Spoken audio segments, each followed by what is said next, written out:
Hey everyone, William Bloomquist here. Try to get this to where you can see me and the keyboard. I know my head's a little cut off, but we're gonna deal with it for now. This is kind of the beginning of a songwriting journal, a video songwriting journal that I am doing for patrons. So anybody that supports me on my Patreon gets access to this, so that's cool. Right now it's not a lot of people, so it's super exclusive. It's a way to help me out, but also to to help me out monetarily, but also to help keep me accountable and engaged with my songwriting. I've been writing music for how long now? Probably about 14 years. It was a long time, and I still care about it a lot, but as I've grown older and gathered other interests as well, it's hard to stay as consistently engaged with songwriting as I used to be when I had more time. But this will be a way to make it a little more fun for me and for me to feel connected to people as I do it, and to share some of my knowledge. So those of you that are contributing and getting access to this, what you're getting is like a lot of the specifics about what songwriting looks like for me, not just when I teach it, how I think it can look for you, ideas. But I want to let you have a glimpse into the struggles that I go through, what kinds of things inspire me, what songwriting actually looks like for me. I've written probably well over 300 songs in my life. There's a lot there. There's songs that I forget about. There's songs that I've forgotten that I've written. So this is something I've engaged with a lot. So hopefully there's some wisdom here for you, and if nothing else, entertainment. Or some good music, hopefully. So what I'm going to start out with today is just explaining how I got to this little idea that I came up with a couple nights ago. Let me first make sure I can remember it, and then I think it goes. That's it. It's a very small fragment. It's just one phrase. So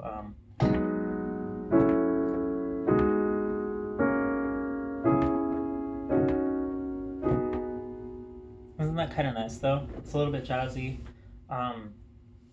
It's more in the chord melody style, which means like a melody but supported by chords. It's something I used to do on guitar a bit. I'd have a melody and I'd try to support every single note of that melody with chords, and just gets a nice texture. So I think on its own, without all the chords, we're getting like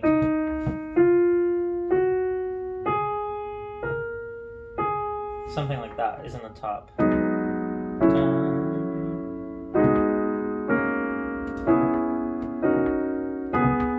Yeah, so just hold on for a second.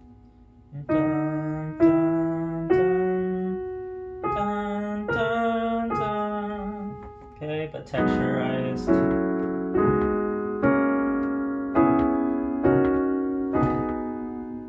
Yeah, but backing all the way up, here's how I came up with that little piece music. I came to my keyboard and I thought, I write a lot in D, and I write a lot in G, and I write a lot in C, and I write a lot in G flat. These are all keys that I see very well on the piano.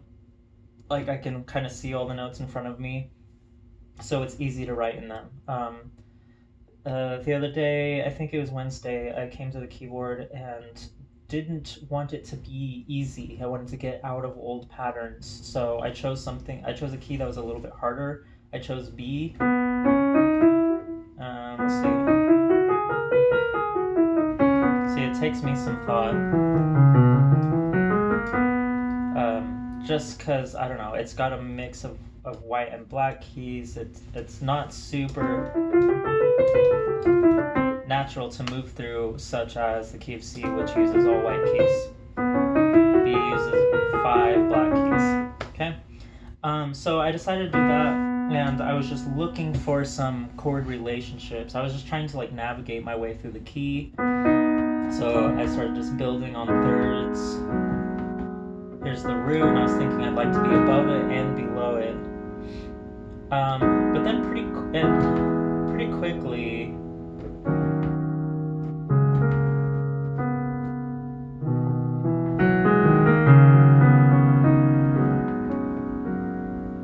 after kind of playing with it like that, seeing, okay, what notes do my fingers get to go to, I decided to actually not think too hard about the key. I knew this was my center. I knew this is kind of what I was focusing on, but I wanted to not try to stay diatonic. That means I wanted to allow myself to get out of the scale.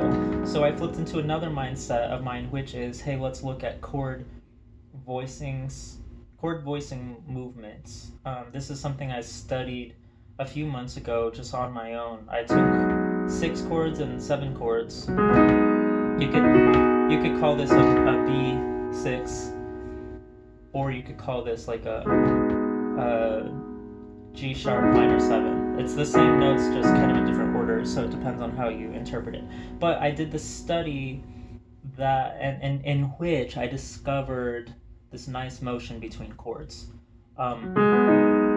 If I'm thinking about it as a minor 7 chord, I'm thinking root, 3rd, 5th, and 7th. The pattern I found was, if you move the root up a half, the 3rd up a whole, and the 5th up a half, you have a really nice motion. Listen to that. One of the notes stays the same, 2 of them move a half step, and 1 of them moves a whole step. You can repeat this ad infinitum. You could do this as many times as you want. Do you see how nice this sounds? No. Ooh, I did that wrong. So the root goes up a half, this goes up a whole. Yep, here we go. Half, whole, half. You could just do that as long as you wanted. So I started with this chord and then thought, okay, I'm going to use that motion that I came up with a while ago.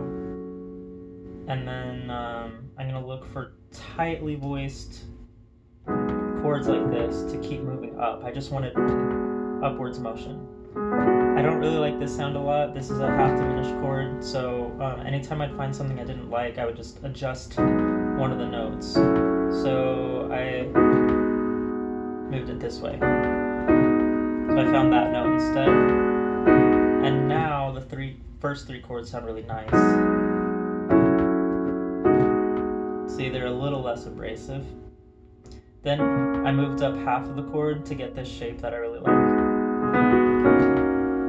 Okay? So I just move half the chord and then I have a new chord.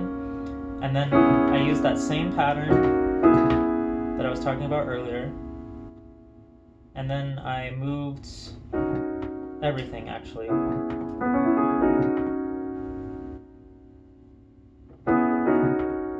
And then I resolve this down to a 6 chord.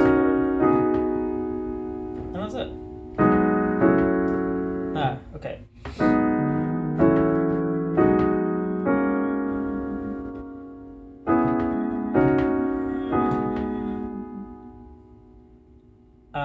So then the question comes, because like this is all I have about the song so far, but I do like it.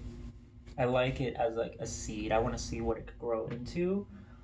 So here's what I'm gonna be doing from here. I'm not gonna leave this all on camera, but like after I have that, something like that, I'm gonna play with all these and look for where my voice wants to sit in this key.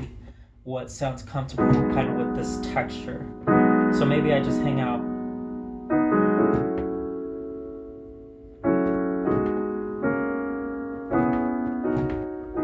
If this is where it landed, which is a B6, so it started and ended on a B6.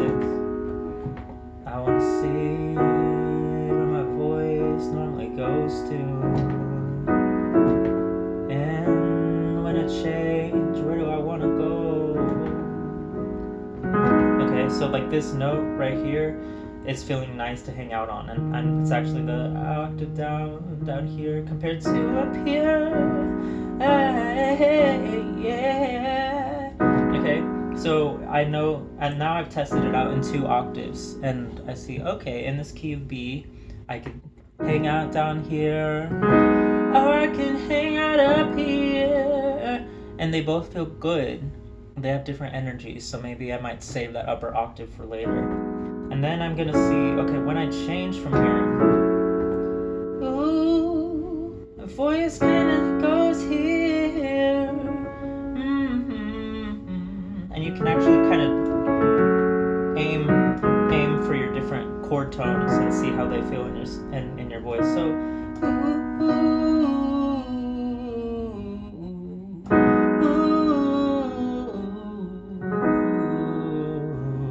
it's all gonna work. It makes sense because it's B major.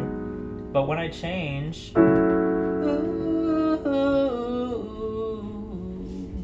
see, then I see this is actually not in B major. So that's why you have to be attentive to all your chords and see what does your voice want to do. That's the interesting note. Between these two, that's the unexpected one. So I'm just, as I'm going through, I'm making mental notes. I'm like, okay, all right, you're gonna be wanting to sing the B major scale here, but make sure you change it up when you get to here. Make sure you're aware of this note change. Stuff like that. So I just make mental notes to myself, and then I'm just gonna like play with these tools. I'm gonna play with these chords that I came up with. I'm gonna try to stay in the same mood, and I will just make sounds. They don't even have to be words. If they come out as words, like that's great, but I'm not attached to anything that I'm saying right now. It can all be replaced later as far as words go. What I'm looking for is melody. That sounds good to me. Okay.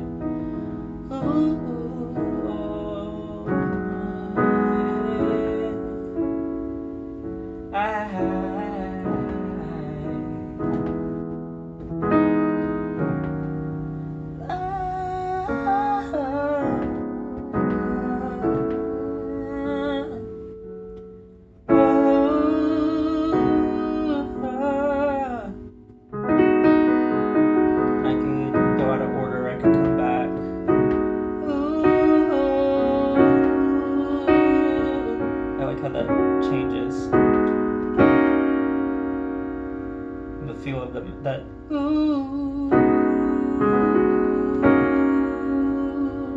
supports it a little bit differently. And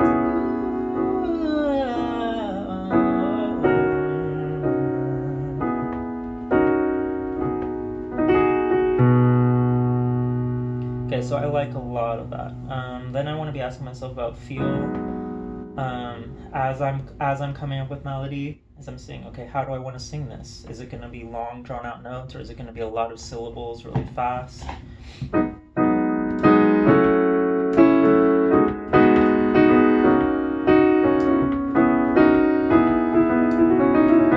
know, do I want to have it like...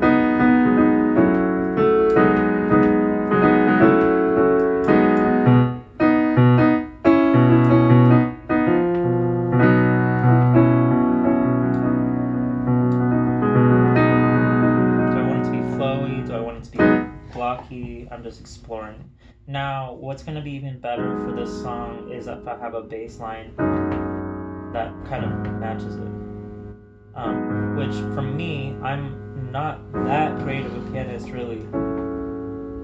So, like, these are easier for me to do with 2 hands.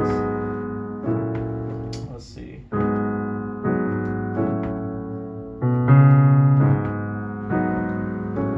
But if I do switch over to my right hand, that gives me time to kind of reimagine what's going on here. At this point, since I'm primarily a guitarist, I'm thinking about what would I be doing in the bass as a guitarist.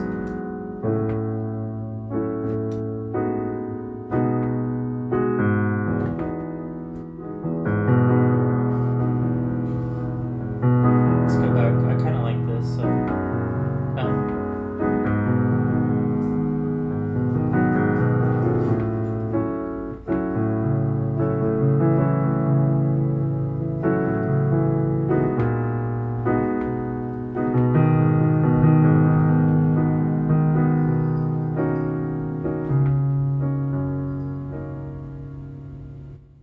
even those 4 chords right there. 1, 2, 3, 4. Like, could totally be used for a verse, especially with the stuff that I was doing in the bottom. So I'll probably stick to that for now. Ooh, this is an accident, but I like it. So it's kind of, I'm moving up to the next chord, but without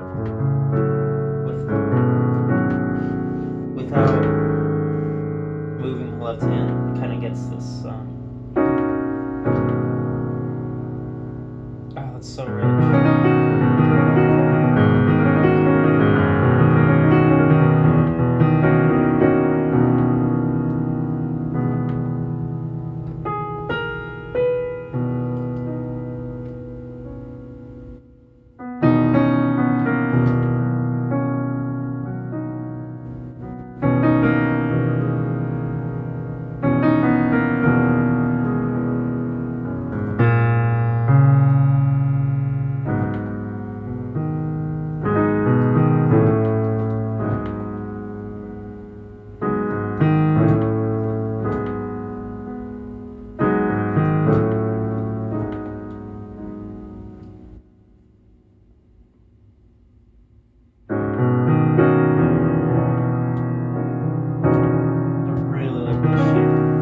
Something I've been into lately is stacking 2 different types of chords on top of each other. And jazz players are already used to this to some degree because, like, okay, if I have a C major 7, for example, it's actually kind of 2 chords overlapping. It's C major and E minor, and when you play them both together, you get a C major 7 chord. Okay, that's a thing. But what's cool is, like, I could take a chord completely different than this. Here's a C major 7. I could think about an F major 7. Okay, like, they're pretty different, but I could here's the F major 7 and here's the C on top, and like that works. It doesn't not work, you know. I can play it. So this is a concept I'm trying to get used to, and it helps me keep track of what I'm playing. I just think about 2 different chords. Even though technically it becomes one giant new chord. But like, I'm gonna go to this, right? This is an E flat major 7, an E flat minor 7, sorry. And I was playing it over a G sharp minor. Look how pretty that is. Oh my god, I love this. And then I love, instead of the G sharp, having an E down here.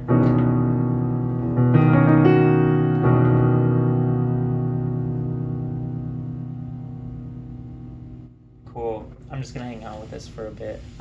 So anyways, just to recap, I came to the piano with a specific intention, which was really just to challenge myself, playing another key I wasn't used to. I found something I liked. I got the impression I'd like to play something that does this. And so I spent time looking for it. It did take time. Okay, I want to be very clear that I spent probably 45 minutes just coming up with that, like 5 seconds of music. Okay, but then from there I explored these feelings, explored melodic possibilities, where does it fit in my range, and then just let that bring me to a creative place of exploration. And now, you know, I've got a feeling that I really like, that will absolutely launch me into the next part of writing the song. So I hope any of that was fun for you to get a glimpse of. I'll be back with updates.